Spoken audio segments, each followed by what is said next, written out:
2 ವರ್ಷಗಳ ಹಿಂದೆ ಡಿಸೆಂಬರ್ 22, 2023ರಲ್ಲಿ ಮೊಟ್ಟ ಮೊದಲ ಸಲ ಇಲ್ಲಿ ಈ ಸ್ಥಳದಲ್ಲಿ ಕಾರ್ಯಕ್ರಮ ಆರಂಭ ಮಾಡಿದರು ಬಸವರಾಜ್ ಬಿರಾದಾರ್ ಅವರು. ಅಲ್ಲಿಂದ ಇಲ್ಲಿಯವರೆಗೆ ಸುಮಾರು ಸಾಕಷ್ಟು ಊರುಗಳಲ್ಲಿ ಈ ರೈತ ಸಮಾವೇಶಗಳನ್ನ ಬಿರಾದಾರ್ ಅವರು ಮಾಡ್ತಾ ಬಂದಿದ್ದಾರೆ. ಮತ್ತೆ ಅವರ ಜೊತೆ ಸಾಕಷ್ಟು ಜನ ಇದ್ದಾರೆ ಹಿಂದೆ. ಈ ರೈತರ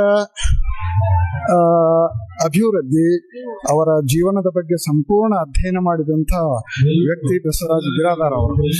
ಅವರ ನಂದಿಯನ್ನ ಉಳಿಸಿ ಬೆಳೆಸುವುದು ಮತ್ತು ಮಣ್ಣಿನ ಸತ್ವವನ್ನು ಉಳಿಸುವಂತಹ ಒಂದು ಮಹತ್ವದ ಒಂದು ನಿರ್ಧಾರವನ್ನು ಮಾಡಿಕೊಂಡು ಆ ಹಾದಿಯಲ್ಲಿ ಬಿರಾದಾರ್ ಅವರು ಸಾಗ್ತಾ ಇದ್ದಾರೆ.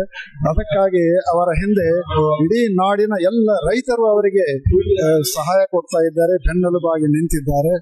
ಈಗ ಅವರ 2ನೇ ವರ್ಷದ ಇದು ಕಾರ್ಯಕ್ರಮವನ್ನು ಅದ್ಧೂರಿಯಾಗಿ ಸುಮಾರು 300ಕ್ಕೂ ಹೆಚ್ಚು ಗಾಡಿಗಳು ಬಂದಿದ್ದಾವೆ, 600ಕ್ಕೂ ಹೆಚ್ಚು ಎತ್ತುಗಳು ಬಂದಿದ್ದಾವೆ. ಸುತ್ತಮುತ್ತಲ ತಲಸಂಕು, ಕನಮಡಿ, ಕೊಳಸಂಗಿ, ಆಮೇಲೆ ನಂದ್ಯಾಳ್, ಬಿಜಾಪುರ, ತಿಕೋಟ, ಬಾಬಾನಗರ ಎಲ್ಲ ಕಡೆಯಿಂದ ಎತ್ತುಗಳು ಬಂದಿದ್ದಾವೆ, ರೈತರು ಬಂದಿದ್ದಾರೆ. ಈ ಕಾರ್ಯಕ್ರಮ ಯಶಸ್ವಿಯಾಗಬೇಕು ಮತ್ತು ರೈತರ ಒಂದು ಸಮಸ್ಯೆ ಏನದ ಅದು ಪರಿಹಾರ ಆಗಬೇಕು.